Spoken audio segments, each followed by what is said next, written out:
Welcome to our channel spices and craft. இன்றைக்கி நாங்கள் வந்து பாலக் புலாவ் எப்படி செய்கிறதுன்னு காட்ட போகிறோம். வாங்க வீடியோக்குள்ளே போகலாம். இப்போ நான் குக்கரில் எண்ணெய் ஊற்றிக்கிறேன். காஞ்சதும் இதில் வந்து 1 ஸ்பூன் அளவுக்கு நான் தயிர் ஊற்ற போகிறேன்.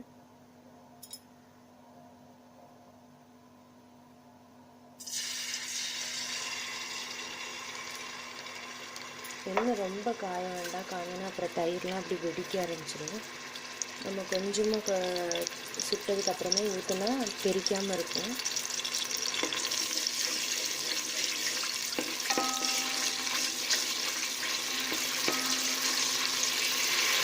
இப்போ இது கூட இஞ்சி பூண்டு பேஸ்ட் ஆட் பண்ணலாம்.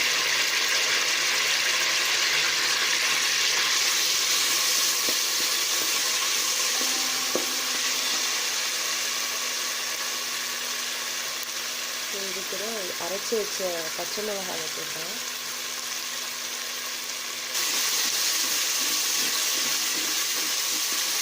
நான் 3 பச்சை மிளகாய் போட்டிருக்கேன்.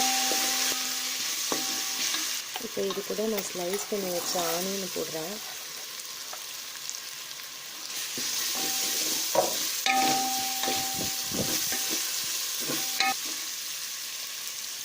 இப்போ நான் இது கூட நான் அரைச்சி வச்சிருக்கிற பாலக் போட்டுக்கிறேன்.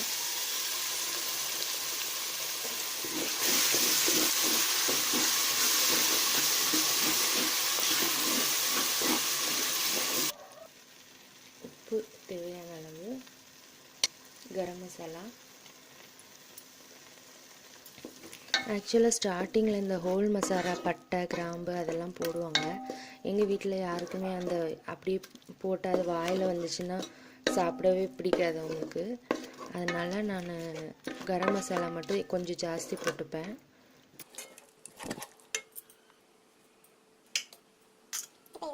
கீரைகள் சேர்த்துக்கிறேன். நான் கொஞ்சமாக கேரட்டும் 4 உருளைக்கிழங்கும் போட்டிருக்கேன்.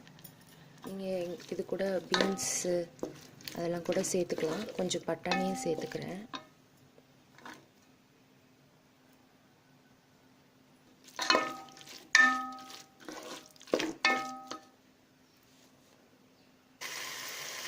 இப்போ இது கூட நான் ஊற வச்சு வச்சுருக்கிற பாஸ்மதி அரிசி சேர்த்துக்கிறேன்.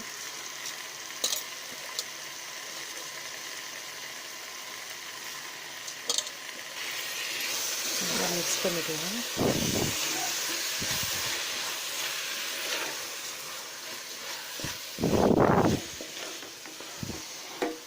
ஒரு 2 நிமிஷம் இது இப்படியே இதுலேயே மிக்ஸ் ஆகட்டும். அதுக்கப்புறம் தண்ணி ஊற்றலாம்.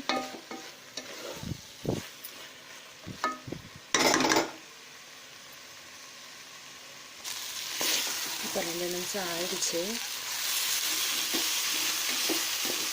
இப்போ நான்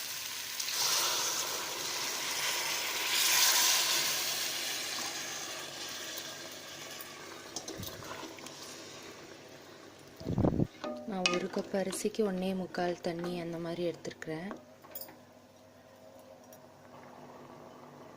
இப்போ கொதிக்க ஆரம்பிச்சிச்சு. இப்போ நம்ம குக்கரை மூடிடலாம். மூடிட்டு இப்போ இதை நம்ம 2 விசில் விட்டுடலாம். இப்போ நம்ம ஓப்பன் பண்ணி பார்க்கலாம்.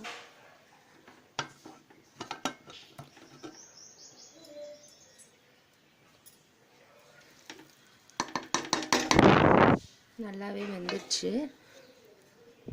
நீங்கள் இது கூட சம்பல் வச்சு சாப்பிட்லாம், பொட்டேட்டோ ஃப்ரை வச்சு சாப்பிட்லாம். எல்லாம் டேஸ்ட்டாக இருக்கும். நீங்களும் உங்கள் வீட்டில் செஞ்சு பாருங்கள். எப்படி இருக்குன்னு எங்களுக்கு கமெண்ட்ஸில் சொல்லுங்கள். இப்போ நான் இது கூட ஃப்ரை பண்ணி வச்சுருக்கிற ஆனியனை சேர்த்துக்கிறேன். நீங்கள் இது கூட முந்திரி பருப்பு கூட சேர்த்துக்கலாம். கொஞ்சமாக நெய் விட்டுக்கோங்க.